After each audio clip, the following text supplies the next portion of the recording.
लड़की, डॉक्टर साहब मेरा बेटा बाइक से गिर गया। डॉक्टर, मैं हिंदी में अच्छा नहीं हूँ, कृपया मुझे अंग्रेजी में बताओ। लड़की, मेरा लौंडा गिरोंडा हीरो होंडा ब्रोकन हड्डी, कर दे पट्टी। सोचा था 2 शादियां करूंगा, एक पीटेगी तो दूसरी बचाएगी। रात को सपना देखा, एक ने पकड़ रखा था, दूसरी पीट रही थी। एक लड़की जा रही थी, उसका पेन गिर गया। एक लड़का उसका पेन उठाकर दिया और बोला, आपका नाम? लड़की बोली, पिता के पहले और माता के बाद लगाते हैं वही है मेरा नाम। आप बताओ लड़की का क्या है नाम? ये बड़ी अच्छी बात कही आप। फेसबुक से थक जाते हैं तो व्हाट्सएप चले जाते हैं, जब व्हाट्सएप से थक जाते हैं तो इंस्टाग्राम पर चले जाते हैं। ओह माय गॉड, इतनी भाग दौड़ भरी जिंदगी। एक अमीर लड़की को स्कूल में गरीब परिवार पर निबंध लिखने को कहा गया। जरा गौर फरमाइए लड़की ने क्या लिखा। एक गरीब परिवार था, पिता गरीब, माँ गरीब, बच्चे गरीब। परिवार में 4 नौकर थे, वो भी गरीब। स्कॉर्पियो कार थी, वो भी टूटी हुई थी। उनका गरीब ड्राइवर बच्चों को उसी टूटी कार में स्कूल छोड़ के आता था। बच्चों के पास पुराने एप्पल आईफोन 8 मोबाइल थे। बच्चे हफ्ते में सिर्फ 3 बार ही ताज होटल में खाना खाते थे, बाकी दिन घर पर ही खाते थे।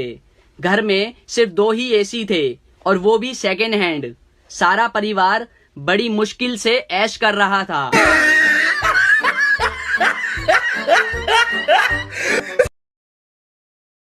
CBSE, UPSC, दिन में सोडा रात को लस्सी। ICSE, NTSE, गोल करेंगे रोनाल्डो मेसी। बोर्ड एग्जाम में होने वाली है सारे बच्चों की ऐसी की तैसी। चिंता ता चिता चिता चिंता ता ता।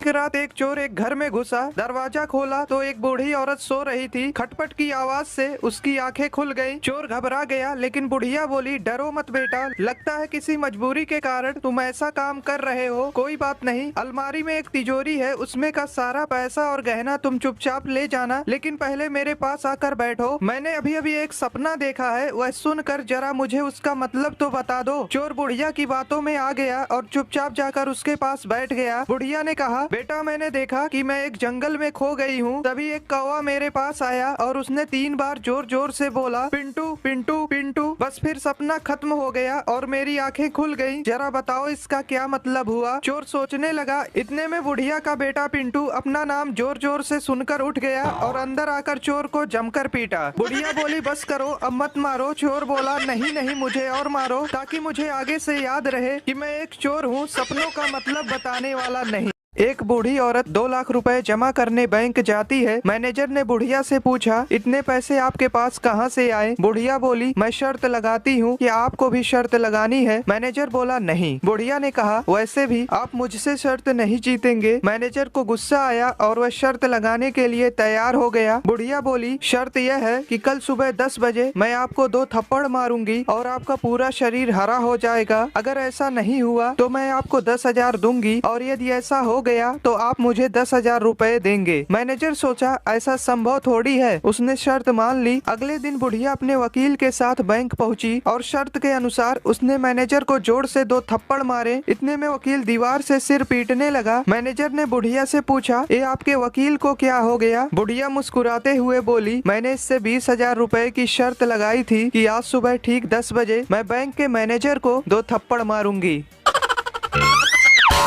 अमेरिका में जब कोई बच्चा बाइक से गिरने के बाद घर पहुंचता है तो उसकी माँ सबसे पहले उसे बिठाती है, देन डॉक्टर को कॉल करती है।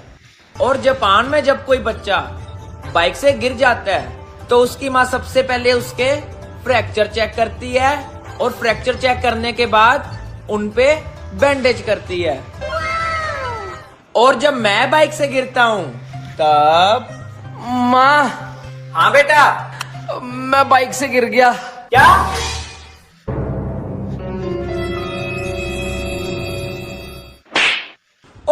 चला बाइक।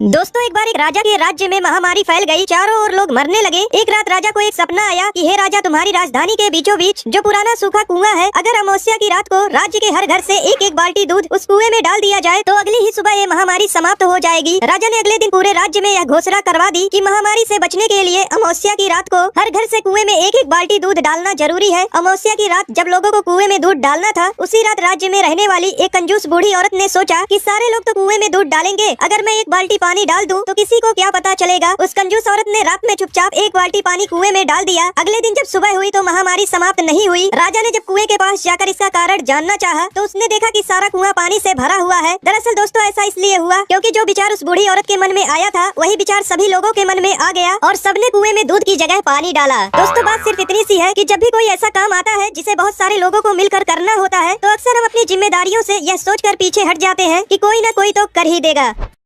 भारत में लोग हेलमेट नहीं पहनेंगे, लेकिन फोन पर कवर और स्क्रीन गार्ड जरूर लगाएंगे। चाहे अपना सर फूट जाए, लेकिन मोबाइल को कुछ नहीं होना चाहिए।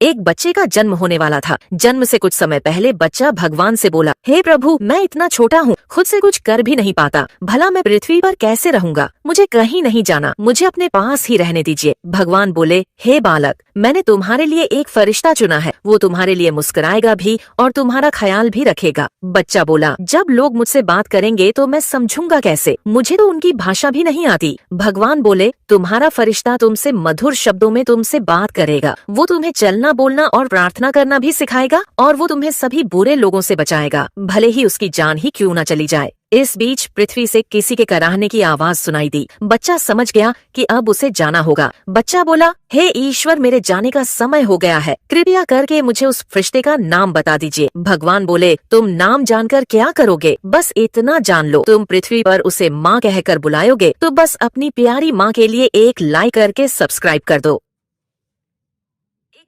पूरा सुनिए, मजा आएगा। मुझे तो अपनों ने लूटा, गैरों में कहाँ दम था। मेरी हड्डी वहाँ टूटी जहाँ हॉस्पिटल बंद था। मुझे जिस एम्बुलेंस में डाला उसका पेट्रोल कम था। मुझे रिक्शे में इसलिए बैठाया क्योंकि उसका किराया कम था।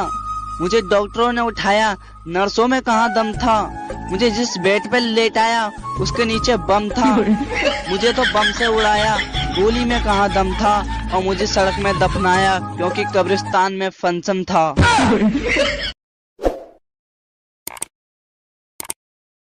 सुबह ब्रश किया तो टूथपेस्ट में लौंग थी, फिर चाय पी उसमें भी लौंग थी, दोपहर में दाल खाई उसमें भी लौंग थी, रात को बिरयानी खाई उसमें भी लौंग थी, सोने से पहले पान खाया उसमें भी लौंग थी।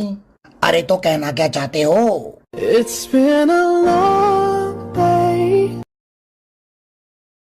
जापान में दो भाई रहते थे। एक का नाम जो था, दूसरे का नाम वो था। एक रात जो को बाथरूम में भूत दिखा। जो डर गया और उसने वो को आवाज लगाई। वो दौड़ते हुए बाथरूम में आया और भूत को देखते ही उसका हार्ट फेल हो गया और वो मर गया।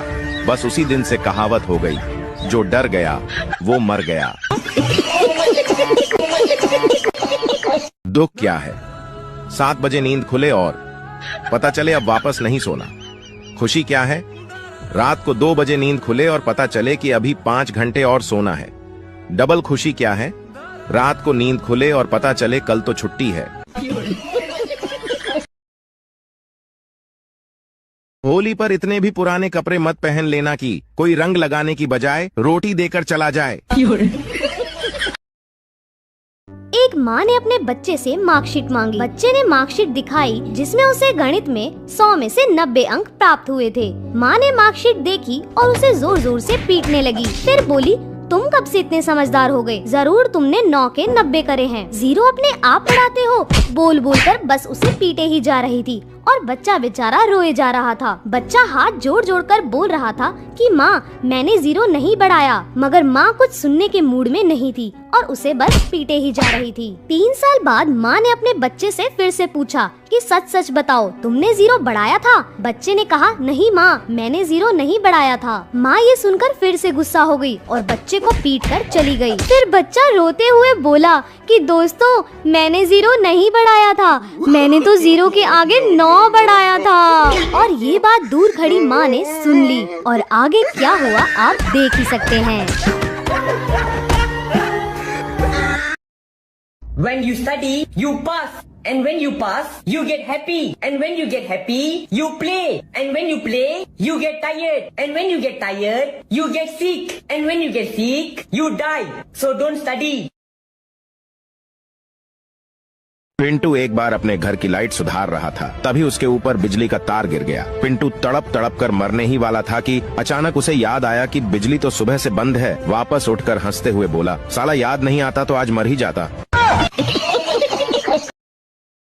दोस्तों 3 लड़के थे, तीनों ने मिलकर एक बॉल खरीदी जिसकी कीमत 30 रुपए थी। तीनों ने 10-10 रुपए मिलाकर 30 रुपए दुकानदार को दिए और वो दुकान से जाने ही वाले थे, तभी दुकानदार को याद आया कि बॉल तो सिर्फ 25 रुपए की है। दुकानदार ईमानदार था, उसने तुरंत अपने नौकर से 5 रुपए लौटाने को कहा। जब नौकर ने 5 रुपए वापस किए तो तीनों लड़कों ने खुश होकर 2 रुपए टिप उस नौकर को दिए और 1-1 रुपए आपस में बांट लिए। कुछ देर बाद एक लड़का कहने लगा कि हमने तो 9-9 रुपए खर्च किए हैं, इसलिए बॉल की कीमत हुई 27 रुपए और फिर 2 रुपए नौकर को टिप दिए, मतलब हुए 29 रुपए, लेकिन हमने तो टोटल 30 रुपए दिए थे। आखिर 1 रुपया कहाँ गया? दोस्तों अगर आप समझ गए हैं कि 1 रुपया कहाँ गया तो जरूर बताइए, और अगर इसका सही जवाब जानना चाहते हैं तो कमेंट बॉक्स में पिन है।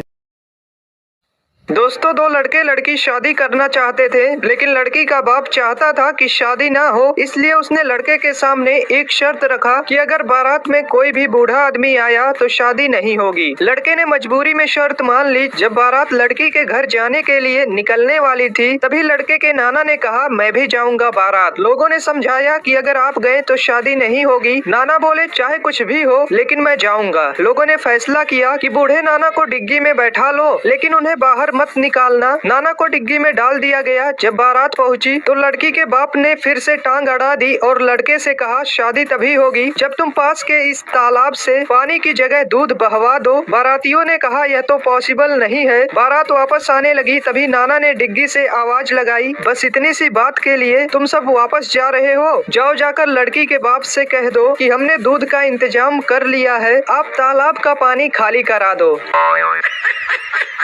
दोस्तों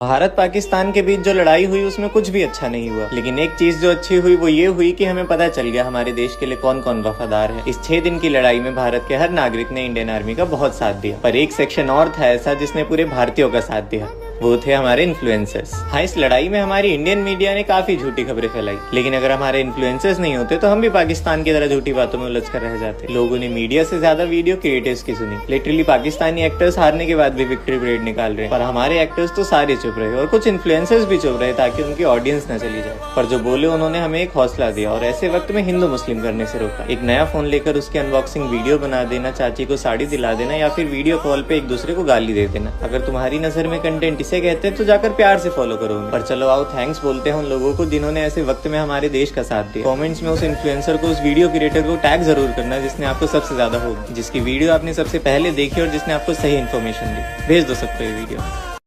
इंग्लिश की क्लास में गोलू लेट पहुंचा। English teacher, Golu why are you so late? Golu, madam वो ना। Teacher, Golu speak in English. Golu, madam my car was फसिंग इन कीचड़, नो हिलिंग नो डुलिंग, ओनली भुर्र भुर्र करिंग। दोस्तों एक कसाई के घर चूहा, कबूतर, मुर्गा और बकरा रहते थे। एक दिन कसाई चूहा पकड़ने के लिए एक चूहादानी ले आया। जब चूहे को यह बात पता चली तो वह भागा भागा कबूतर के पास गया और बोला, बहन मेरी मदद करो, कसाई चूहादानी लाया है, उस चूहेदानी को कहीं दूर फेंक आओ। कबूतर बोली, चूहेदानी से मुझे क्या खतरा, मैं क्यों फेंकूं? अब चूहा मुर्गे के पास गया। मुर्गा हंसकर बोला, ये तो मेरी समस्या नहीं है, तुझे खतरा है, तू जाकर फेंक। बेचारा चूहा दौड़ते हुए बकरे के पास गया। बकरा बोला, चूहेदानी में मैं थोड़ी फंसने वाला, मैं ऐसा बिल्कुल नहीं करूंगा। निराश होकर चूहा अपने बिल में चला गया। रात को अचानक खट की आवाज आई। कसाई की बीवी को लगा कि चूहा चूहेदानी में फंस गया है। वह चूहेदानी के पास जा रही थी, अचानक उसे सांप ने काट लिया। कसाई अपनी बीबी को वैद्य के पास ले गया। वैद्य बोला, इसे कबूतर का सूप पिलाओगे तो ठीक हो जाएगी। कसाई ने कबूतर का सूप बनाकर अपनी बीबी को पिला दिया। उसकी बीबी ठीक हो गई। कसाई ने अपनी बीबी के ठीक होने की खुशी में मुर्गे को काटा और खा गए। जब पड़ोसी को पता चला कि उनकी पत्नी ठीक हो गई है तो सब पार्टी मांगने घर आए और कसाई ने पार्टी में बकरा बनवा दिया। दोस्तों, यह वही कबूतर, मुर्गा और बकरा थे जो चूहे के मुसीबत के समय में उसका साथ देने के बजाय उसका मजाक उड़ा रहे थे, क्योंकि उन्हें सिर्फ यही लगता था कि यह सिर्फ चूहे की प्रॉब्लम है। तुम्हें पता है एक जेंटलमैन कौन होता है? जो तुम्हारी बकवास बातें भी बड़े गौर से सुने, जो तुम्हारा रंग रूप दौलत देखकर नहीं, तुम्हारी मासूमियत देखकर तुम्हें प्यार करे, जो तुम्हारी बिना फिल्टर वाली फोटो की भी तारीफ करे और जब तुम इनसिक्योरिटीज हो तो इग्नोर नहीं क्लियर करे, जिसे तुम्हारे जिस्म से नहीं बालों से खेलना पसंद हो, जो तुम्हारी मर्जी के बगैर तुम्हें उस नज़र से देखे भी ना, भले ही तुम्हारी आँख खुली हो या बंद हो, जो तुम्हें भले ही कितना भी प्यार करता हो लेकिन अपनी माँ को हमेशा प्रायोरिटी दे, जो महंगे महंगे गिफ्ट्स भले ही ना दिलाए लेकिन तुम्हारे पीरियड्स में तुम्हें एक चॉकलेट जरूर ला कर दे, जो भले ही तुम्हारी गलतियों पे तुम्हें डांटे लेकिन दूसरों के आगे बहुत रिस्पेक्ट से बात करे, जिसके पास ऑप्शंस भले ही कितने हो लेकिन वो हमेशा सिर्फ तुम्हें ही चुने, जो तुम्हारे आगे रोने से बिल्कुल ना शर्माए और उसे देखकर जब तुम रो दो तो वो चुप हो जाए। और अगर ऐसा लड़का तुम्हें मिले तो उसका साथ कभी मत छोड़ना। एक पिता अपनी बेटी के लिए लड़का देखने गया। उन्होंने लड़के के पिता से पूछा, छोरो काई करे है? लड़के के पिता ने कहा, सीए है। उन्होंने पूछा, छोरा की बहन काई करे है? पिता ने कहा, वाह भी सीए है। उन्होंने फिर पूछा, छोरा की माँ काई करे है? पिता ने कहा, वाह भी सीए है। उन्होंने फिर पूछा, अरे वाह, सब सीए है, मतलब आप भी सीए ही होंगे? लड़के का पिता, ना ना, मैं तो घाघरा ब्लाउज कटिंग करूं, ये सब लोग सीए हैं।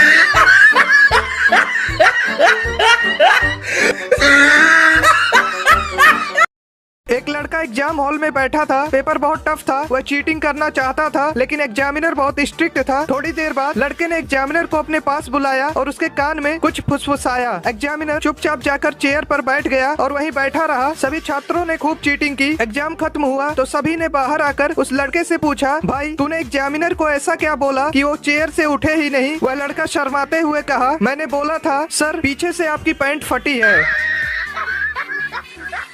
एक तरफ पूरा प्लेबॉय समाज डरा हुआ है तो दूसरी तरफ धोखा खाया पूरा एक समाज खुशी मना रहा है। तो एक कहानी है मुजफ्फरनगर की, जब एक लड़का और एक लड़की रिलेशनशिप में आते हैं। जिंदगी में खुशी के पल पिरोकर एक दूसरे के दिन हसीन बनाते हैं। भरोसा एक ऐसी चीज है जिसका कोई सर्टिफिकेट नहीं होता, इसलिए विश्वास करके एक दूसरे को गले लगाते हैं। पर एक दिन खिड़की से एक परिंदा एक कागज लेकर आता है जिसे पढ़कर उस लड़की का दिल एकदम टूट जाता है। खुदगर्जी की चिट्ठी पढ़ती है जिसमें लिखा होता है कि मेरे घर वालों ने मेरी शादी कहीं और तय कर दी। पर वो कहती है कि सुनो, हम मना लेंगे, तुम्हारे घर वाले ही तो है, समझा देंगे। पर लड़का कुछ बहाने बनाने के बाद साफ मना कर देता है। तो लड़की सवाल करती है, ये बात तुम्हें तब याद नहीं आई जब तुम मेरा जिस्म नोच रहे थे? तो लड़का गुस्सा होकर कह देता है कि देखो, इसमें दोनों की मंजूरी थी। पर लड़की कहती है कि मंजूरी इसलिए थी क्योंकि तुम मुझसे शादी करने वाले थे। लाखों बार ना सुनने के बाद लड़की एक प्लान बनाती है और उसे मिलने बुलाती है और दोनों मिलकर ये डिसाइड करते हैं कि एक आखिरी बार हम बिस्तर होंगे। और रूम में पहुंचने के बाद जब उनके बीच ये सब शुरू होता है तो लड़की नीचे जाकर उसका काट देती है। उसने सही किया या गलत ये कमेंट्स में जरूर बताना। बाकी तो अपने सभी प्लेबॉय दोस्तों को